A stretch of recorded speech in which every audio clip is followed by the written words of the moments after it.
The ethical question of billion-dollar wealth asks whether any single individual should possess resources of such magnitude. To examine this question, we must consider fundamental ethical principles: fairness, social responsibility, and meeting basic human needs. When visualizing wealth, the difference between millions and billions is staggering. $1 billion is $1,000 million.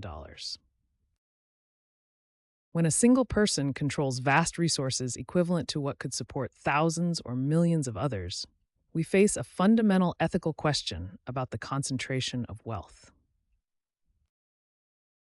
The wealth of a single billionaire can exceed the entire GDP of countries like Iceland, Nepal, or Jamaica. This raises profound questions about fairness when one person controls resources equivalent to entire nations. The core ethical question remains: should any individual possess billions of dollars when such concentration of wealth raises fundamental concerns about fairness, social responsibility, and meeting human needs for all? Billion-dollar fortunes create fundamental power imbalances that threaten the core principles of democracy. Democracy is built on the ideal that all citizens should have equal political voice. But when individuals possess billion-dollar fortunes, the balance of political power is fundamentally altered. The ultra-wealthy can leverage their fortunes through multiple influence channels. Campaign donations can fund candidates who support billionaire-friendly policies.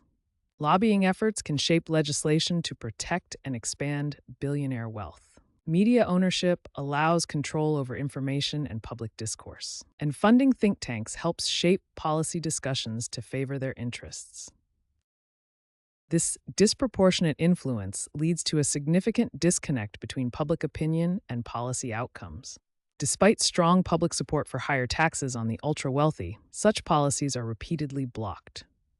Universal health care enjoys broad popular support, yet progress has been limited. Campaign finance reform is favored by an overwhelming majority, but meaningful action is minimal. And while most Americans want stronger corporate regulations, they are often weakened instead. In a functioning democracy, the political voice of each citizen should be roughly equal. But billion-dollar fortunes create extreme disparities in political influence.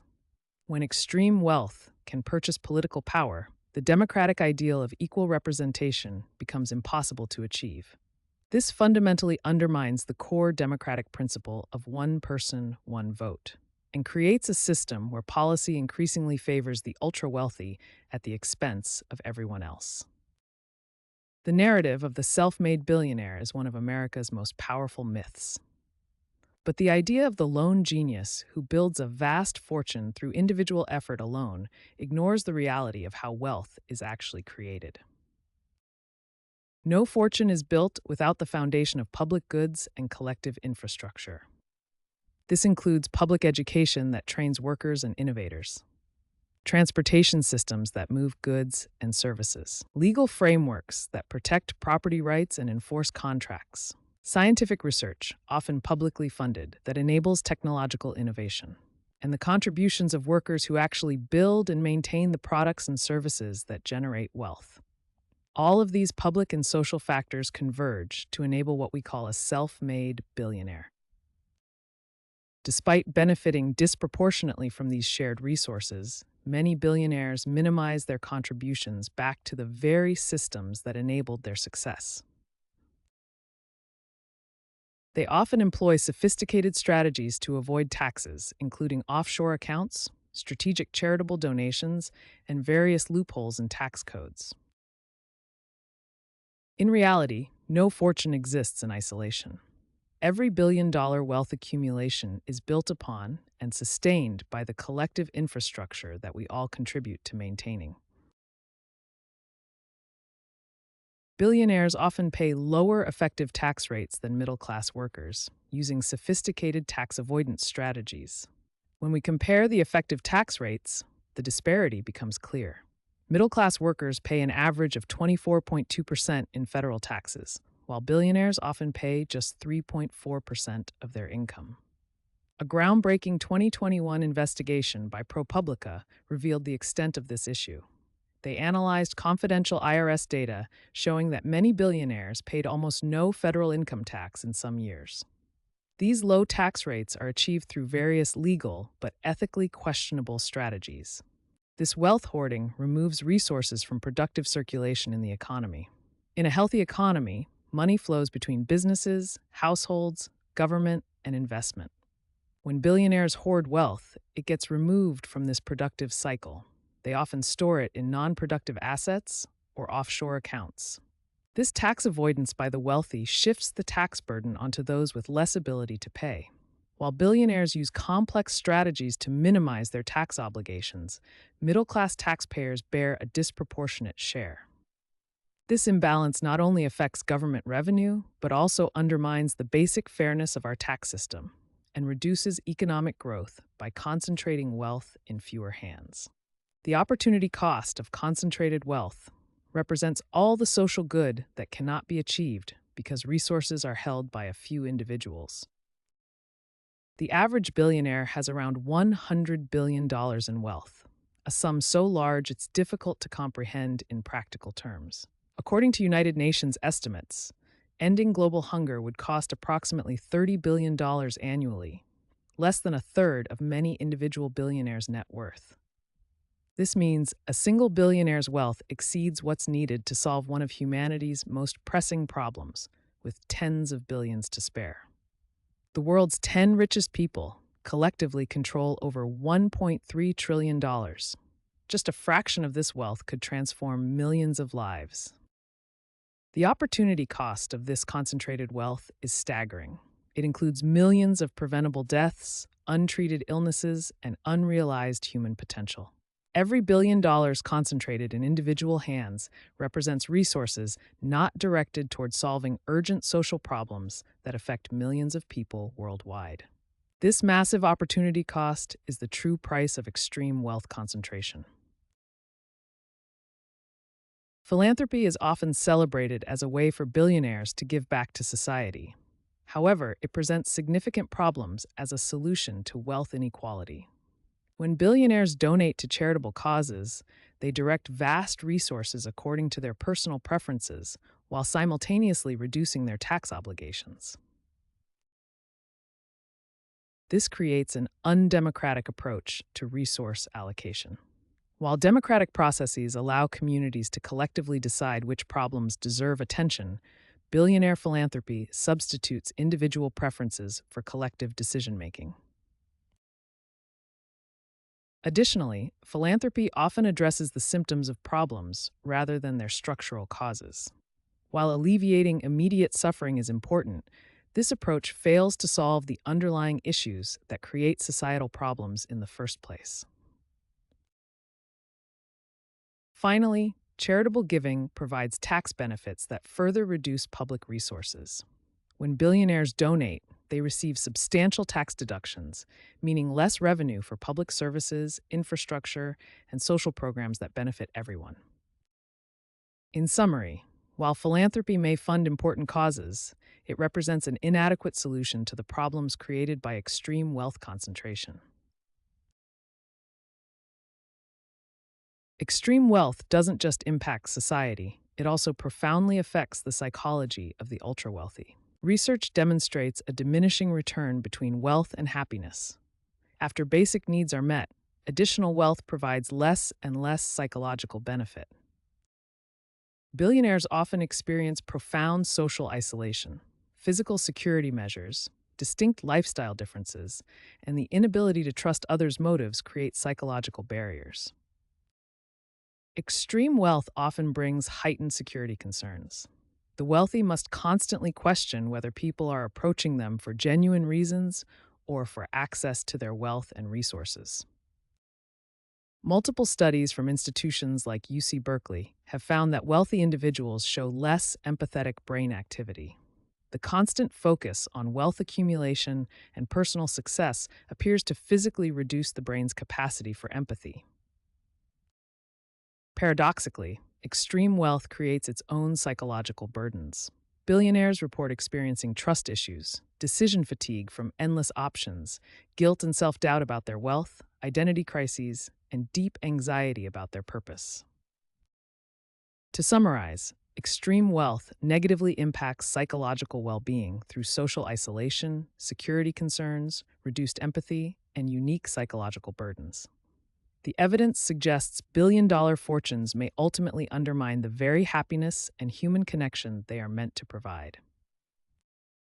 Throughout human history, societies have recognized the dangers of extreme wealth concentration.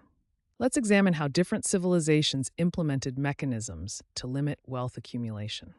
In ancient Rome, from 27 BCE to 476 CE, various policies controlled excessive wealth. In ancient China, from 221 BCE, 1912 CE, various policies controlled excessive wealth.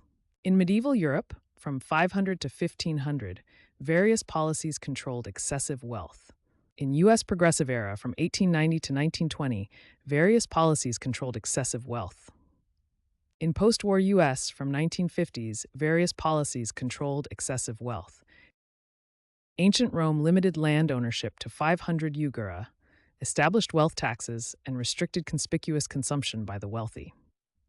In ancient China, Confucian principles emphasized balance in wealth distribution, and systems like the well-field system ensured land was shared among peasant families. Medieval Europe enforced sumptuary laws that restricted luxury goods based on social class. The church condemned usury and excessive wealth, while guilds controlled wealth within professions. The Progressive Era introduced the first modern income tax in 1913, implemented estate taxes, and broke up monopolies through antitrust legislation. Perhaps the most striking example in recent history comes from 1950s America, where the top marginal tax rate reached 91% on the highest incomes. When we compare historical approaches to wealth limitation with our contemporary tolerance for unlimited fortunes, we find a stark contrast. The historical evidence suggests that unlimited wealth concentration is actually historically anomalous. Many successful societies implemented wealth limits through various mechanisms, all achieving similar wealth-limiting goals. Market distortion and economic inefficiency are two significant problems created by extreme wealth concentration. In a balanced market, participants have relatively similar levels of influence. However, when billionaires enter the picture, this balance is disrupted. When billionaires can manipulate markets through massive investments or withdrawals, it creates volatility that harms economic stability. Concentrated wealth often leads to rent-seeking behavior rather than productive investment. While productive investment generates economic growth, rent-seeking extracts value without creating new wealth. Let's summarize the key economic problems caused by extreme wealth concentration. First, billionaires can manipulate markets through large capital movements. This creates volatility that harms economic stability and makes markets less predictable. Resource allocation becomes inefficient as capital flows toward rent-seeking rather than productive investment. The end result is reduced overall economic growth and efficiency. These market distortions and inefficiencies show that extreme wealth concentration has significant negative impacts on the broader economy. The moral argument against extreme wealth centers on a philosophical tradition dating back thousands of years. Philosophers from Aristotle to modern ethicists have consistently argued that virtue lies in moderation rather than excess. At the heart of this moral tradition is the distinction between sufficiency, having enough to thrive, and excess, which represents resources beyond what one could reasonably need. When extreme wealth accumulates in the hands of individuals, a moral imbalance occurs. This imbalance becomes particularly troubling given the extensive unmet basic needs worldwide. Today, billions of people suffer from inadequate access to basic necessities. Over 800 million people face hunger. 1.6 billion lack adequate housing, 3.6 billion people don't have full healthcare coverage, and 258 million children cannot access education.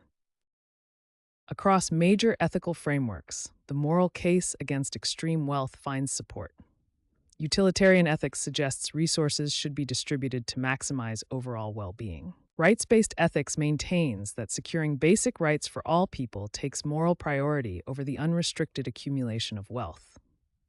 And virtue ethics, dating back to Aristotle, considers moderation a virtue while viewing excess as a vice to be avoided. Despite their different approaches, these ethical traditions converge on a common conclusion. Resources should be distributed to meet essential needs before supporting extreme luxury. When billions suffer from lack of basic necessities, the moral case for any individual controlling billions of dollars becomes increasingly difficult to defend. Across philosophical traditions, the principle of sufficiency before excess provides a compelling moral argument for wealth limits. Section 16. The innovation argument examined. One of the most common defenses of unlimited wealth is the claim that it spurs innovation. Defenders of unlimited wealth often argue that the prospect of becoming extremely wealthy is necessary to incentivize entrepreneurship and innovation. Without the possibility of amassing billions, they suggest, progress would stagnate. But what does the evidence actually show? When we examine breakthrough innovations throughout history, a different picture emerges. Research shows that approximately 65% of major technological breakthroughs come from publicly funded research. Private, non-billionaire sources account for about 25%, while billionaire-funded innovation represents roughly 10%. Many technologies we rely on daily originated from government-funded research, including the internet, GPS, touchscreens, and CRISPR gene editing technology. These weren't created by innovators seeking billion-dollar fortunes. When we compare countries, we find that those with more equal wealth distribution often outperform in innovation metrics. Sweden, Denmark, and Germany all have lower inequality indices than the United States, yet maintain competitive innovation scores. There's strong evidence that the prospect of becoming moderately wealthy, around $10 million, provides sufficient motivation for entrepreneurship and innovation. The additional motivation from the possibility of amassing billions shows diminishing returns.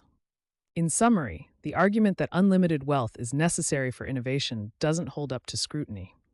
Publicly funded research produces most breakthroughs. Countries with lower inequality show strong innovation. Moderate wealth provides sufficient motivation for entrepreneurs, and extreme wealth concentration actually shows diminishing returns on innovation. Alternative ownership models demonstrate how successful enterprises can operate without concentrating wealth in individual hands.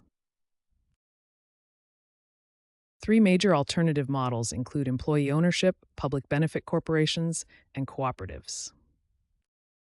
Employee ownership distributes company shares among workers. This includes formal structures like employee stock ownership plans, where employees gradually acquire ownership stakes. Successful employee-owned companies include New Belgium Brewing, Gore and Associates, and Public Supermarkets, which have thrived for decades without creating individual billionaires.